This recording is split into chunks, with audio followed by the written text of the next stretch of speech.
ခမရဘလို့လော်ရရလေ ဟာမင်းကလည်းလူလိုသူလိုမနေဘူးဟမ်လူလိုသူလိုမနေတတ်တဲ့ကောင် ဘလို့နေရမလဲ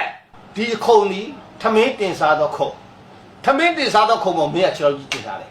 ဒါထမင်းစားတဲ့ခုံမင်းဒီခြေထောက်ကြီးတင်ထားတော့ပတ်ဝန်းကျင်နေနဲ့ဘယ်လိုမြင်မလဲမင်းနားလေ ကြော်မသိတော့တင်လာလေဗျာကျွန်တော်အိမ်မှာကြော်ဒလို့နေရဲ့ခမရအဲ့တော့ခမရအိမ်မှာရောက်တော့ခမရအဲ့လိုမနေနဲ့လို့ပြောတယ်ပါသက်ကပြောရရဲ့လက်နဲ့ပြောလဲရရဲ့ကိုယ့်ရဲ့ငယ်လို့ခမရအခုလိုအိမ်ရှိပြီးခြေတော်ကြီးပြောခိုင်းမှမရရော ဩမင်းတို့အဆင့်က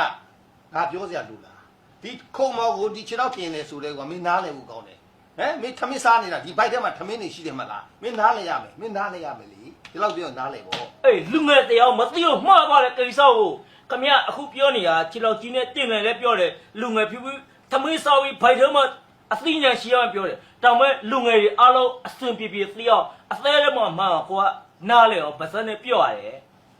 ရင်မတဲ့အသေးထဲမှာမှန်အောင် ဟုတ်လားအေးအဲ့တော့မင်းကဒီခုံပေါ်ကိုဒီခြေထောက်ကြီးကတင်တာကိုငါပြောတော့မင်းဘိုက်ထဲမှာအစာစားရတာထမင်းနေရှိတယ်ဆိုရင်မင်းရင်မထဲမှာလည်းနားလေပဲလို့ထင်တယ်မင်းဒီပခုံးနှစ်ပက်ကြားကခေါင်းပေါက်ထားတာမဟုတ်ဘူးလားဟမ် အေးခမရပြောသလိုပခုံးနှစ်ဖက်ကြားမှာခေါင်းပေါက်မလဲလူရဲ့သဘောပေါက်အောင်နားလေအောင်ဒီလိုနေရွက်ထဲကိုသခေါင်းသဘောပေါက်ဒီနားထဲမှာချွတ်ချွတ်သာဖျက်ပြောရမှာလေ တော့ရက်ကိုမတုံးတယ်လို့ပြောနေတယ်ဟေးမင်းလည်းရင်မထဲမှာမှတာပခုံးတစ်ပက်ကြားခေါင်းပေါက်ထားတာဒီနေရောက်ကလည်းတောင်းတယ်ဟာဒီဗဇက်ကြီးကဆင်းနေချင်းချင်းပြော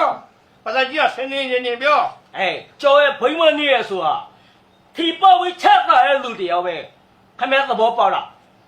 ပခုံးနှစ်ဖက်ကြားမှာခေါင်းပေါက်ပြီတဲ့သူများမျက်ခုံးမပေါ်မှာဇင်းညံရှောင်းတဲ့ကောက်ဆိုခမရသဘောပေါက်လား ဩ